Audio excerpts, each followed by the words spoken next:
আমাদের জীবনটা না নাটকের চেয়েও নাটকীয়। আর আমরা সেখানকার অভিনেতা অভিনেত্রী। কেউ বা দক্ষ অভিনেতা, আবার কেউ বা অদক্ষ। তো এভাবেই জীবনটা চলে যায়। আসসালামু আলাইকুম, আমার রান্নাঘরে আপনাদের স্বাগত জানাই। আজকে আমি আপনাদের সাথে শেয়ার করতে চলেছি আজকের সারাদিনের টুকিটাকি কাজকর্ম। আর সকাল থেকে শুরু হয়েছে এই যে ফ্রেশ খাবার দিয়ে। ফ্রেশ খাবার বলতে পুষ্টিকর খাবারটা দিয়েই শুরু করলাম সকালটা। তো সকালে কাজকর্ম করতে করতে এই যে গুছানো এইগুলোও আজকে একটু ভিডিওতে ধারণ করলাম। আজকে একটা গল্প বলছি আপনাদের সাথে। মানে যারা যারা গৃহিণী বাসায় থাকেন তাদের কিন্তু খুবই অবজ্ঞার চোখে দেখা হয় প্রতিনিয়ত। বলা হয় তারা কি করে। এটা শুধুমাত্র আমার পরিবারের ঘটনা নয়, এটা পুরো নারীর, যারা নাকি বেকার, বলতে বেকার তো অবশ্যই নয়, যারা নাকি গৃহপালিত গৃহিণী তাদের জন্যে এই তকমাটা প্রযোজ্য। প্রায় প্রত্যেকটা হাজবেন্ডের বা প্রত্যেকটা বাড়ির শ্বশুর শাশুড়ির এই প্রশ্নটা থাকে, করো তো ওই রান্নাবান্না আর হলো ঘর তোর গোছানো, এগুলো করতে আর কতটুকুই বা সময় লাগে। কিন্তু যদি প্রপারলি একটা পরিবারের কাজ করতে যাই, সেই কাজগুলো করতে যে ঠিক কতটা ধকল পোহাতে হয় সেইটা একটু তুলে ধরতে চাচ্ছি। এই যে পরিষ্কার পরিচ্ছন্নতা করার পরে রান্না করার জন্য প্রিপারেশন নিচ্ছি। তো এইটা চিকেনের উইংস, ঠ্যাং এগুলো রান্না করার চিন্তা ভাবনা করতেছি।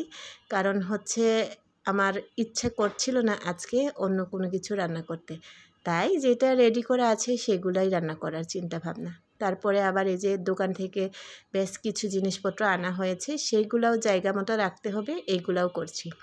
তো দেখেন, এগুলো করার জন্য কি আমাদের সময়ের প্রয়োজন নাই বলুন তো? এগুলা কাজ নয়। আর এছাড়াও কত কিছু আছে। একটা গৃহিণী একটা পরিবারের ওয়াশিং মেশিনও বটে। যাদের বাসায় ওয়াশিং মেশিন নাই বা যারা মধ্যবিত্ত, নিম্ন মধ্যবিত্ত পরিবারে বাস করেন, তাদের তো ওয়াশিং মেশিন কেনার এবিলিটি তো থাকে না, যেমন আমার। তো আমাকে তো হাত দিয়েই বাড়ির কাপড় চোপড় তাও পরিষ্কার করতে হয়। তো সেই কাপড় চোপড় ধোয়ার কাজ আছে। তারপরে আমার আবার হেল্পিং হ্যান্ডও নেই। হেল্পিং হ্যান্ড থাকলেও টুকিটাকি কাজ আগানো যেত, সেইগুলোও নাই, নিজেরই সব করতে হয়। জুতা সেলাই থেকে চণ্ডীপাত, সেগুলো পুরোটাই আমার একাই করতে হয়। তো এইগুলো করতে করতে বেশ অনেকখানি সময় চলে যায়। নিজের দিকে, নিজের জন্য কিছু করার মতো সময়ও পাই না মাঝে মাঝে। তারপরে এই যে কাজকর্ম করতে করতে, রান্নাবান্না করতে করতে দেখা যাচ্ছে যে দুপুরের পরে 3টা-4টার দিকে গোসল করাটাই হয়ে যায়। তো এইগুলা তারপরেও বলা হয় যে সারাদিন কি করো। এই সারাদিন কি করি, এই কথাগুলো শুনতে শুনতে মাঝে মাঝে বিরক্ত লাগে। এই কথাটা অবশ্য মাঝে মাঝে যখন নাকি একটা এদিক থেকে সেদিক হয়, তখন এই কথাগুলো শুনতে হয়ই। যে যতই বোঝাতে চেষ্টা করি যে সারাদিন এইগুলাই করি, সারাদিন একদিন আমার কাজটা একটু নিজে কইরা দেখো, তারপরে বুঝবা আমি সারাদিন কি করি। তারপরেও সেটা বুঝাইতে পারি না। তো এই টকমাটা নিয়েই চলতে হয়। তো নুডলস রান্না করছিলাম, একটু নুডলসটা সিদ্ধ করেছি, সাথে ডিমটা ভেজে তারপর তার সাথে দিয়ে দিব। মানে সহজ একটা রান্না, একটু ঝোলঝোল টাইপ হবে, খাইতেও ভালো লাগবে, আবার একটু ভিন্নতাও আসবে, সেই রকম আর কি। তো এই হচ্ছে কাহিনী।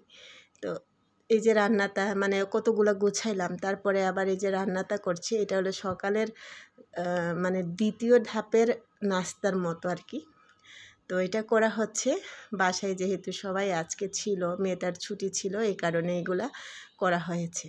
তারপরে এই যে নুডলসটা রান্না করার পরে, এটা খাওয়া দাওয়ার পরে আবার দুপুরে রান্না করতে হবে। দুপুরে রান্না করার পর খাওয়া দাওয়া শেষ করে আবার রাত্রে রান্না করতে হবে। এর মধ্যে ঘর ঝাড়ু দেয়া, বিছানা গোছানো, এগুলা তো থাকেই। তো এইগুলা করতে করতে সারাটা দিন কোন দিক দিয়ে কেটে যায় সেটা টের পাওয়াই যায় না। এটা হচ্ছে একটা মানে ঘরে থাকা গৃহপালিত গৃহিণীর আত্মকথা। তো এটা মনে হয় প্রতিটি মধ্যবিত্ত পরিবারেরই আত্মকথা হতে পারে। যাই হোক, তাও রান্না করছিলাম হচ্ছে একটু ডালটা আমার বাসায় প্রায় প্রত্যেক দিনই লাগে। কারণ হচ্ছে একটু ডাল থাকলে পুষ্টির দিকটাও চিন্তা করি। তারপরে আবার হলো একটু ডাল থাকলে তরকারিটা যদি একটু ভুনা টাইপ করি তাও হয়। আবার এই যে মশলা, যদিও গ্রাইন্ডার আছে, তারপরেও এই যে পাতায় পিষে মশলা বেটে রান্না করতে স্বাচ্ছন্দ্য বোধ করি। যেহেতু গৃহপালিত গৃহিণী, সেহেতু এগুলাই না হয় করি একটু। আবার গ্রাইন্ডার দিয়ে গ্রেট করতে গেলে তো কারেন্ট বিল আসবে বলুন, এই কারণেও এই শিলপাতায় বাটা। না এটা ভুল কথা বললাম। তো শিলপাতায় বাটা, গ্রাইন্ডার দিয়ে গ্রাইন্ড করা এগুলো কোনো বিষয় না। আসলে শিলপাতায় বেটে যদি তরকারি রান্না করা হয় তাহলে তরকারির স্বাদটা খুব ভালো হয়। এই কারণেই শিলপাতা দিয়ে বেটে রান্না করার প্রচেষ্টা আর কি।